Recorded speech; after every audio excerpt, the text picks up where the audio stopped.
ब्राह्मणों से कदापि बैर मत करो। ब्राह्मण है जो गायत्री उपासक है, शिखाबंधन, और ब्राह्मणों से भी निवेदन है अपने ब्राह्मणत्व को मत खो। आप त्रिकाल संध्या नहीं कर सकते, एक काल की संध्या करो, गायत्री मंत्र का जाप करो, शिखा रखो, तिलक लगाओ, मुख से गालियां मत बको। और जो ब्राह्मण इन नियमों पर चलता है तो राजा तो केवल अपने देश में पूजा जाता है, पर विद्वान सर्वत्र पूजा जाता है। विद्वान की सर्वत्र पूजा होती है, सभी जगह। और बड़ा सुंदर अवसर चल रहा, अभी महाराज आपको बताएं, पितृपक्ष का महीना चल रहा है। कौन सा महीना चल रहा? पितृपक्ष का महीना चल रहा। और पितृपक्ष के पावन माह में हम भागवत कथा सुन रहे हैं। अगर आपने पितृपक्ष में कोई भी सत्कर्म किया, उसका 1000 गुना फल प्राप्त होता है। लेकिन आजकल हमने देखा कि आजकल पितरों के ऊपर ही लोग विचित्र कमेंट करते हैं। मैं प्रार्थना करूं, पितृपक्ष में पितरों के निमित्त जरूर जियो। अगर अपने जीवन में शांति चाहते, कई बार पितृदोष होता है, हमें पता नहीं लगता। पितृदोष के लक्षण सुनो। पितृदोष क्या कहलाता? पितृदोष का मतलब है पितृ आपके पूर्वज मर जाएं, दादा, परदादा, दादी, नाना, नानी, चाचा, ताऊ मर जाएं और उनका विधिवत संस्कार ना हो या कोई त्रुटि हो जाए तो वो प्रेत योनि में घूमते रहते हैं और अपने वंश वालों को बार बार परेशान करते रहते हैं। कहीं शादी विवाह में रोक लगाएंगे, कहीं सत्कर्म करें, सत्कर्म में रोक लगा देंगे, कहीं आपके घर में मंगल होने वाला हो, उसमें कुछ अमंगल हो जाएगा, आप आगे नहीं बढ़ पाएंगे। पितृदोष के ये जो है लक्षण है।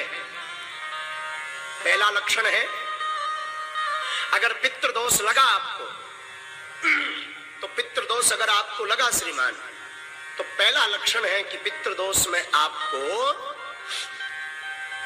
सबसे ज्यादा मंगल काजों में रुकावट आएगी। अब पितृदोष अगर आपको लगा तो आप आगे नहीं बढ़ पाएंगे। पितृदोष अगर आपको लगा तो श्रीमान पितृदोष के कारण आपके घर में निरंतर कलेश रहेगा। कलेश जानते, लड़ाई।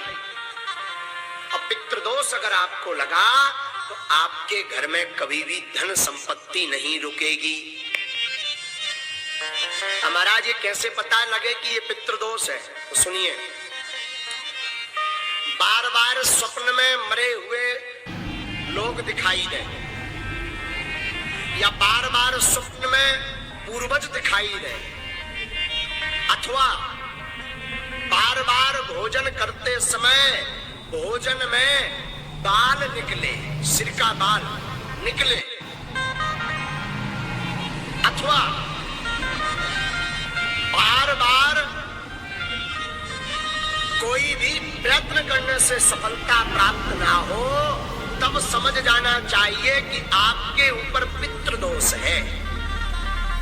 और पितृदोष की निवृत्ति के लिए जो अभी वर्तमान में पितृपक्ष चल रहा है, ऐसे पितृपक्ष में हर वर्ष पितरों के निमित्त कुछ ना कुछ सत्कर्म करो, भगवत कथा करो, दान करो, ब्राह्मण भोज करवाओ, गरीबों को भोजन करवाओ, गौ को ग्रास खिलाओ।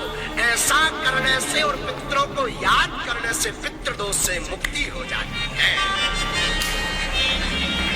लेकिन आजकल हमने देखा, इसे कई जो है कम बुद्धि के लोग, हीन बुद्धि के लोग पितृपक्ष को ही मजाक में ले लेते हैं, कहते ये सब कपोल कल्पना है। मेरी व्यासपीठ से प्रार्थना है श्रीमान,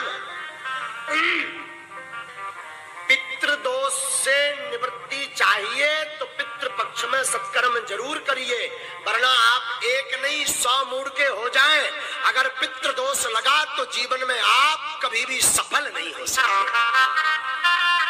एक बात। दूसरी बात, शायद धोखे से एक बार सफल हो गए। देखो, प्रतिष्ठा प्राप्त कर लेना कठिन नहीं है आज के सोशल मीडिया के जमाने में, नाम कमा लेना कठिन नहीं है आज के जमाने में, पर प्रतिष्ठा को स्थिर रखना, उच्च स्तर पर रहना बड़ा कठिन है। इसलिए पितरों के निमित्त जरूर पूजा करो। अगर पितरों की आपको स्मरण नहीं है कि हमारे पूर्वज कब खत्म हुए थे, किस तिथि को खत्म हुए थे, तो अमावस्या के दिन ब्राह्मण भोज करवाओ, भागवत करवाओ, सुंदरकांड का पाठ करवाओ। आपके पास धन नहीं तो सत्यनारायण की कथा सुनो। आपके पास बिल्कुल गरीबी है तो घर पर बैठकर पूरे परिवार सहित भगवान नाम का संकीर्तन गाओ। और ज्यादा गरीब हो, ब्राह्मण भोज नहीं करवा सकते, तो गौ माता के लिए घास लेकर के पितरों के निमित्त गौ माता को घास खिलाओ। इससे भी पितृदोष से मुक्ति मिलेगी। और एक बढ़िया उपाय बताएं। पूर्वजों को तो लगभग सब मानते होंगे, शायद पूर्वजों को आप मानते हैं और आपको लगता है कि पितृदोष है और इतना भी नहीं कर सकते, तो पितृपक्ष के 15 दिन पितरों की दिशा है दक्षिण दिशा। पूर्वज कहाँ निवास करते हैं? दक्षिण में। वैसे तो 15 दिन तक उनको जल दें, 15 दिन तक उनके नाम का दीपक रखें, 15 दिन तक दक्षिण दिशा में उनके नाम का भोजन रखें। लेकिन एक बात बोलूं, अतिशयोक्ति नहीं होगी। जियत पिता को दीन ना नीर, मृतक पिता को हलवा खीर। जब तक बाप जिंदा रहो सो पानी नहीं पिलाया और पिताजी मर गए सो हलवा खीर खवा रहे। हमारे पिताजी कौवा बन के आएंगे और कौवा बन के खाएंगे ठटरी के बरे। जब तक बाप जिंदा रहा तब तक पानी नहीं पिलाया और मर गया तो कह रहा कौवा बन के आएगा। कौवा को अंग्रेजी में क्या कहते हैं? क्रॉक्स। हाँ, जो भी हो समझ जाओ। तो जियत पिता को पानी नहीं पिलाया, मर गया तो बाप कौवा बन के आएगा। और सुनिए, जियत पिता को दंगम दंगा, मृतक पिता पहुंचाए गंगा। जब तक बाप जिंदा रहा तो मारपीट करते रहे और बाप मर गया सो गंगा जी सपरा रहे ठटरी के वरे। हमारी प्रार्थना है मरने के बाद पितृदोष का विधि तो करो, पर जीते भी पितृ कृपा प्राप्त करने के लिए माता पिता की जिंदा में ही सेवा करो। हाँ। और फिर भी किसी कारण से माता पिता की, गुरु की सेवा नहीं कर पाए, कई इतने यहाँ अभागे बैठे होंगे, कई पुरुष यहाँ माताएं अभागी बैठी होंगी जिन्होंने अपने माता पिता की सेवा नहीं की होगी। छोटी छोटी बात पर माँ को गाली दे देते हैं, पिता को अपशब्द बोल देते हैं। मैं प्रार्थना करूं, तुम जिस माता पिता को अपशब्द बोलते हो, गाली देते हो, ये वही माँ है जिस माँ ने 9 माह अपनी कोख में तुम्हें रखा है। मैं प्रार्थना करूं, माता पिता को दुख मत दो। फिर भी पितृपक्ष है और आप इनमें से कोई उपाय नहीं कर सकते तो